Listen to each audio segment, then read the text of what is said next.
Hello everyone, Zelleranth here, and for today's video on Umamusume, as Scorpio Cup registrations have started, make sure to go in there and sign up for whichever league you're going to be in, whether it's the Open or the Graded League, as you will not be able to change that once it actually starts here in the next 3 days. But for today's video, I thought we'd go ahead and just take a look at my current aces. This is going to be subject to change, especially once Christmas Ogre Cap drops, as I'm going to be attempting to build her fairly quickly to replace one of my aces. But with that, let's just go ahead and take a look at the aces I have. Now, I have quite a few aces. As you can see here, I use a little drink icon to indicate something that is a potential ace for this. And I've made quite a few, but I have settled on these last three that we're going to go ahead and take a look at here. Now, originally I've kind of jumped around on different kind of makeups, whether it be the Runaway Silent Suzuka with 2 Pace Chasers, a Pace Maruzensky, Pace Taiki Shuttle, or the 3 Frontrunners, all of them being Frontrunner. And then you just had the kind of standard, which is the Runaway Silent Suzuka with the Frontrunner Maruzensky and the Pace Chaser Taiki Shuttle. Now, I feel like having Taiki Shuttle Frontrunner set up was actually going to be fairly strong, but it is fairly hard to build her. Kind of the same thing with the Pace Chasing Maruzensky. Trying to get her medium S is going to take much longer because you're having to take in all those Pace Sparks. I was having to use a borrow to do that since I don't have aces, or I don't have parents built to do that. So I have settled to go with Runaway Silent Suzuka, of course, a Frontrunner Maruzensky, and then a Pace Taiki Shuttle. Kind of the standard build. They're already built for it, so I can just throw everything I have when it comes to the Sparks, and then just doing a ton of runs to get the strongest Uma that I can get. And so with that, we'll go ahead and take a look at the ones that are going to be the ones I'm going to use right in the beginning for round 1. Depending on how well they do, I might change to some of my other builds. And so the first one's going to be this Taiki Shuttle here. Or not Taiki Shuttle, Silent Suzuka right here. So this is, I believe, one of the strongest ones I have built. Now, you'll hear some people say I've overstammed her, which could be to a certain extent. I would probably prefer a little bit less stamina and guts for more wit, but she's fairly strong in her own right, and she never dies if there's not another Silent Suzuka on the field, which is very, very good. And having that Turf S does give us a little bit of boost of power, and her wit is decently high. Plus, one bonus here is we do have left-handed Fall Runner and Wet Condition, so we have the 2-speed and the power one, so fairly strong in that respect for my overall Frontrunner there. Then, of course, on her we have Groundwork, must have, as well as Taking the Lead. Activating both of those gets her way the heck out there. Concentration to help try and prevent that late start. If she late starts, it's over. She's not going to be far enough. She's going to lose. Even if she gets angling off, you want everything to get her as far ahead as possible. Then we do have some mid-race skills here with Corner Adept, Frontrunner Straightaways, Frontrunner Corners, and basically her ult. That is pretty much the best I could get on this. I mean, it's very expensive to get a lot of skills on her. Oh, and then Tail Held High. That as well. So Tail Held High does activate a good chunk of the time, almost every single time, as long as we don't fail the wit check, because her ult counts towards it, and then all 3 of these can trigger it, including Unrestrained if Unrestrained activates early. So fairly easy to get Tail Held High off. So she does pretty well at keeping in the front, unless she fails something at the early race. And so she wins a good chunk of her races, even in very tough matches against some sweats when she's the only Silent Suzuka. Of course, if there's another one and she spot battles, she's dead. I mean, that's just what happens. So that is going to be my one. Here's the deck that I ended up building her with here. And so I went with the, of course, borrowing a Rico and then having Tamamo Cross to make sure I get those stamina requirements. I could have probably went without her and went with a triple wit to get more wit and hopefully hit the stamina mark, which probably would have been the better goal to go for. But, I mean, it worked out. It's kind of sad that I didn't get all the way up, but I think with being in Great, she's going to be technically like over 800 wit to take advantage of that in the downhill for moving forward. So, no real problems there. And then, of course, my Biko Pegasus, Kita-san block for my speed, Mihono Bourbon for taking the lead, and then my fine motion. Now, what'll be nice going into the future, because I'm probably going to build a Runaway Silent Suzuka for the Sprint Cup, or the Capricorn Cup, is I will have MLB Nice Nature to pair with at that point, and I'm not going to need any stamina. So we're going to be able to go crazy powerful on her for Sprint, and test her to see how well she works. This is something that they did not have access to during Capricorn in the Japanese version, as Runaway was not available yet. So I will be building that and testing it, but this is going to be mine for Scorpio, and she's not going to be replaced. She will always be in it.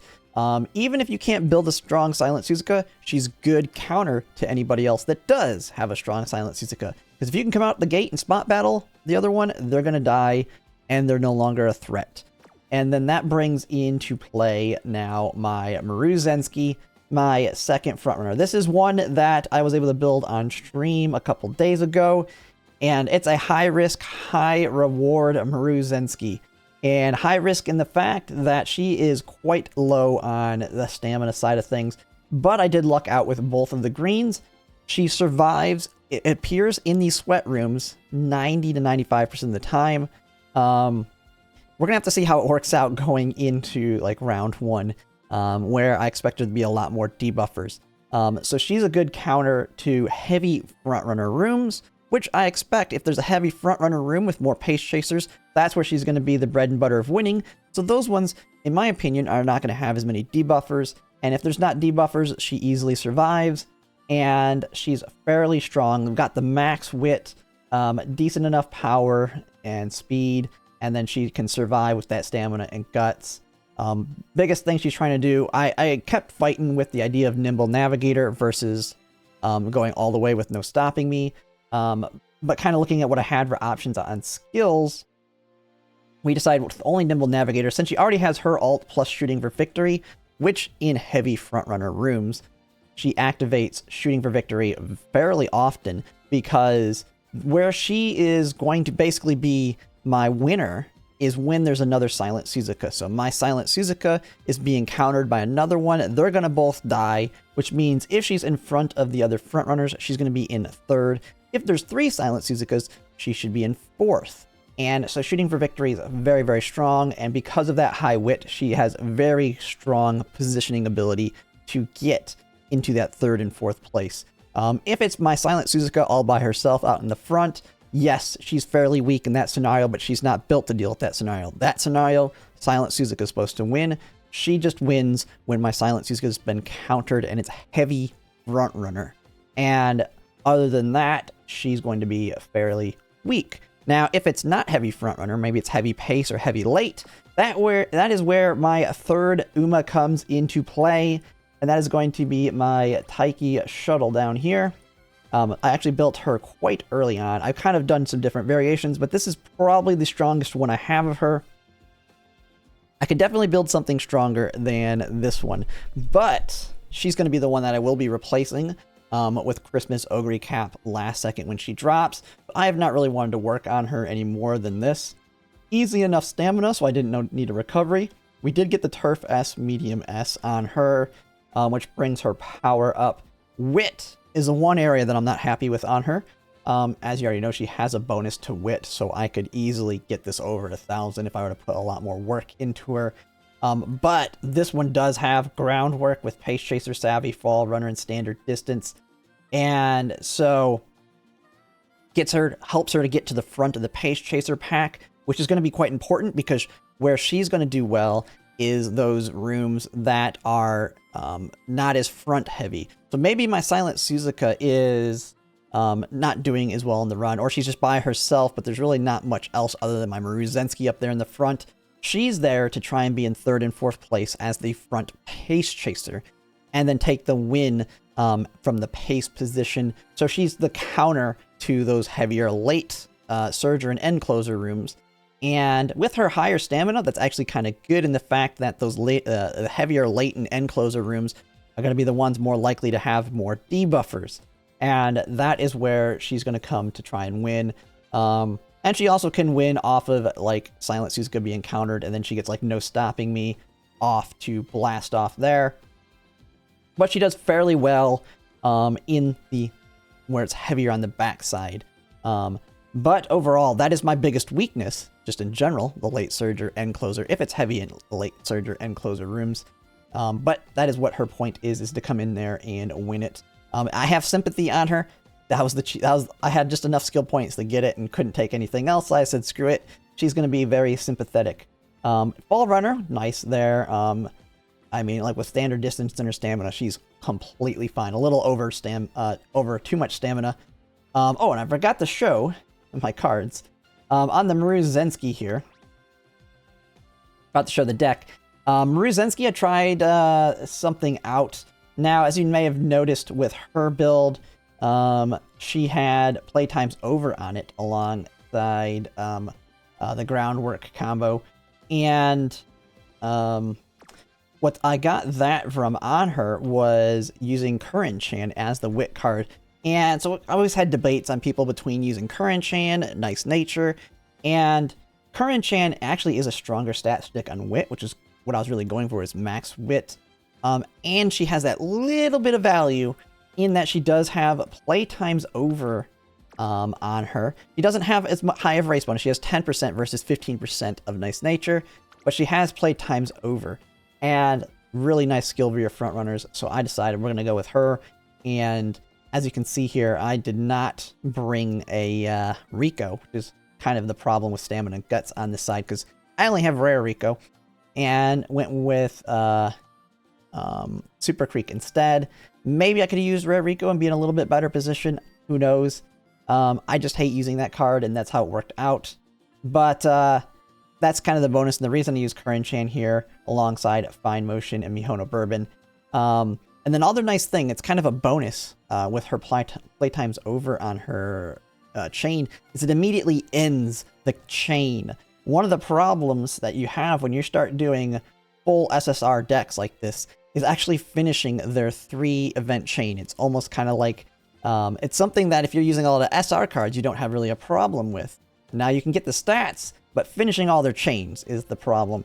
And playtime's over immediately ends that chain, so you don't have to go through the next 2, which means you're more likely to finish your other ones. Mihono Bourbon being the most important, as well as Kitasan Black for Professor of Curvature, which we were able to get on this run alongside Frontrunner Corners and playtimes over and Tail Held High. And so overall, pretty solid run there. And then going back to my Taiki Shuttles on that deck here. This was one of my earlier runs. And so this one was basically the same thing. Although Rico, same thing as Silent Suzuka, other than since we do not need or did not need Mihono Bourbon, I decided to go with Agnes Tachyon on the Wit card. Just because she has up-tempo, medium corners, medium straightaways. And we got plenty of stamina, as you can see here.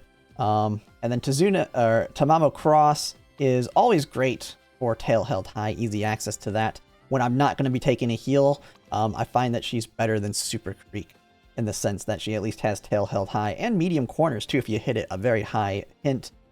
But that's my deck there for Taiki Shuttle. She's going to be, like I said, most likely the one I replace with Christmas Ogre Cap when she drops to the finals. But she's still strong in her own right. And anyway, I just view it as her getting to come out of retirement from her Virgo Cup victory to kind of carry the team to the finals and then handing it off to Christmas Ogre Cap, as she's already won a champions meetings for me. And so getting somebody new will always be great. But yeah, that's pretty much it. That's my team. I thought I kind of just showcased them as we're getting ready to go into Scorpio Cup. Nothing's really subject to change there, but I'm currently now working on my Sagittarius, or finishing up my Sagittarius parents, now that I got Major Odober. So we're doing that. I'll be making a video, probably taking a look at Sagittarius tomorrow, as most people should hopefully be finishing up your aces for Scorpio at this point, since it's going to be starting soon. So we'll be looking forward to that, but that'll be it for now. And if you like my content, if you could like, comment, and subscribe, it really helps. And thanks for watching.